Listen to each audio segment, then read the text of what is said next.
Hi everybody, this is Diana in LA and Cary in the UK, and we're here to talk about this week's stars. Welcome to our weekly reading where we explore all things astrological. From our two different points of view in two different locations in the world, we bring to you a unique astrological perspective on what is happening right now across the globe. So here we go. We have a week coming up with a great big new moon on Thursday. In Los Angeles, it's at 3:53 a.m., which means in the UK, it's around noontime, same day Thursday. It's an interesting new moon because when the moon is new, what is happening astronomically is that the sun and the moon come together in conjunction. What that visibly looks like from our point of view, from Earth-centric point of view, is there is no moon. Or we begin to see that sliver of a moon coming up. That is the coming in or out of the new moon, which is no light at all. On top of it, it is conjuncting Mercury. So the new moon, sun-moon conjunct, also conjuncting Mercury, all in Gemini, around 19-20 degrees. Retrograde Mercury.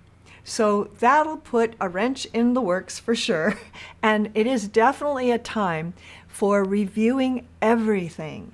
In the US, we are reviewing everything, every system, every situation that has been happening here, from the vaccine to the election results even. All of this is being reviewed yet again, so here we go. This will be interesting and complicated these next weeks. An eclipsed new moon in with Mercury going retrograde. And to boot, Mars goes into Leo this week too on Friday with an exact conjunction between Saturn square Uranus. Boy, is there fireworks ahead. Cary, what are you noticing from your side of the world? Hi everybody, hope you had a good week. As you said, I think this is going to be a very interesting week. In fact, interesting seems to be our favourite word, because some of the aspects that are happening at the moment are extremely challenging. What is interesting is that a lot of the trines are now dissipating and they're being replaced by squares and oppositions, with some very prominent planets involved in these aspects. You mentioned Thursday and the new moon.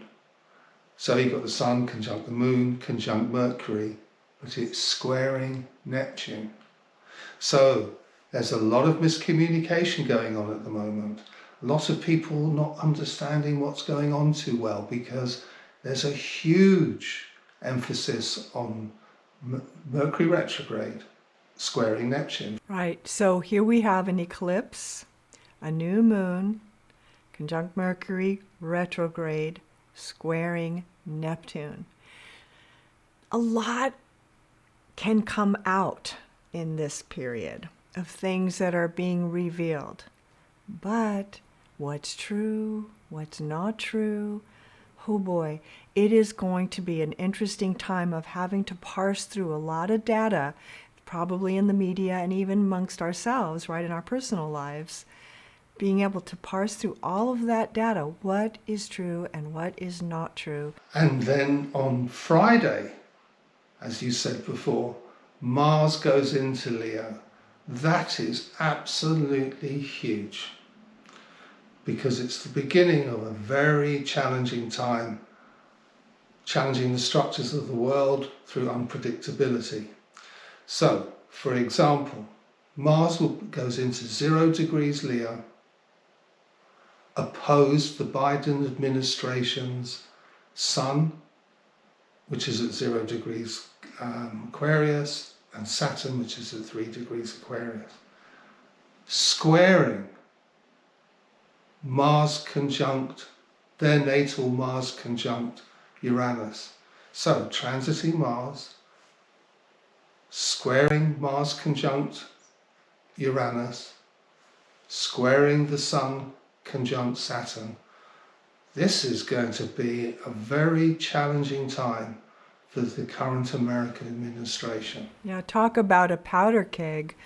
This is a time where things can come up. There can be great big disagreements, where there's really polarized events. And Leo, Mars and Leo, Mars has been sitting in Cancer trying to figure it out and create warmth and compassion and understanding and safety for everyone. And now it's marching into Leo. And Mars and Leo is raw power, leadership, direction, change probably is my guess. And Mars in Leo has a lot of beautiful leadership to it, but it also can be a bully. But whatever happens, it's going to be a very explosive time, probably verbally more than anything else, because over the next few weeks, as Mars starts to progress, as soon as it gets to around 8 degrees, it really starts to form a T-square with Saturn and Uranus. So that is a time where whatever's going on over the next few weeks could possibly come to a head. And it could be on many different levels. We don't have much time to talk about all the different things that are going on and the knock-on effects. But this is absolutely huge, and it's huge for the world, not only for yourselves. So there's lots of people that I know who've got prominent planets at those degrees in Scorpio, Leo, Aquarius and Taurus. As Mars goes into Leo, those people who are born at the beginning of those signs are going to say, oh, what's happened? You know, the Leos are going to go, wow, I'm feeling really energetic. However, there are other things going on as well. So watch what happens on the world front over the next few weeks. Look at the rhetoric coming out of Russia, look at what's coming out of America, look what's happening in Europe with regards to coronavirus and India with regards to coronavirus, and how the world is responding to the current events, because it's not going to be easy. It's going to be a bit of a challenge. Right, and also Mars is opposing Pluto still most of the week long, so still more of that tension in the air. There's a lot going on, so I really recommend you take it slow this week and think of that new moon on Thursday. Try to do a meditation on that day or do some kind of thing that is calming and sets an intention for this next month period and for this ecliptic period as well. Because it is in Gemini, so it is a time for our own correction to ourselves too. The good thing that could happen is you could have a kind of mental breakthrough, right, with these kinds of aspects. But you could also have just tangled up in it, like just misunderstandings everywhere you look, not being clear, people taking offense, you being offensive, being offended, however that happens for us.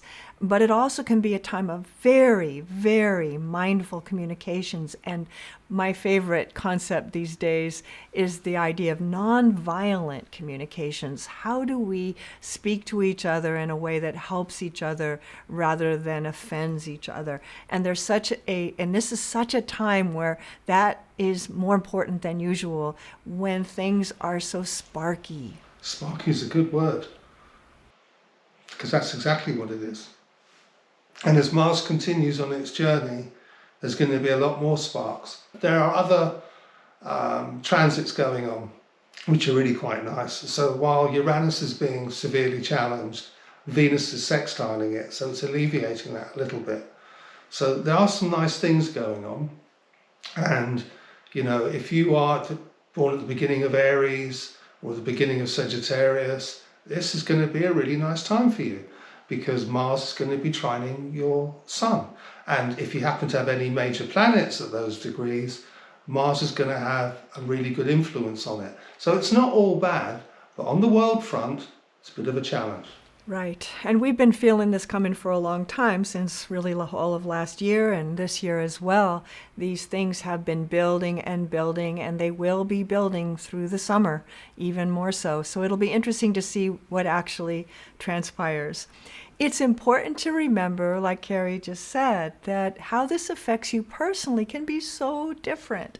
And so that's what we're trying to communicate, two things at once, sort of world events and world trends, and how it affects the world, and what I call it's in the air, right? But also each single one of you will be affected very differently. So the most challenging aspect that might be affecting the world in a really hard way might be your liberation day personally.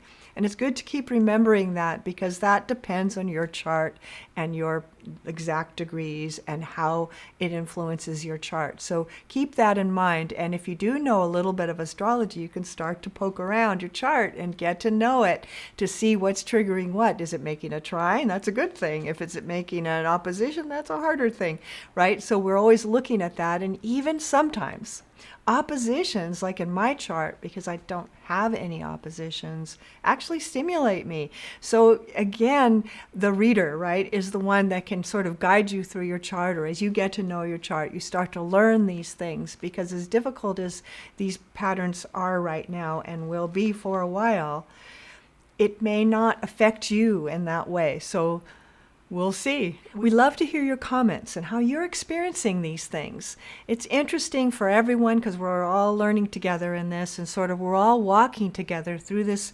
interesting time that we're all experiencing. So we hope you have a wonderful week, and a stimulating one you will. And if you are enjoying these broadcasts, we hope that you will share them, like them, and subscribe on YouTube, Instagram, and Facebook. Have a great week, everybody. Take care, everybody. Have a lovely week.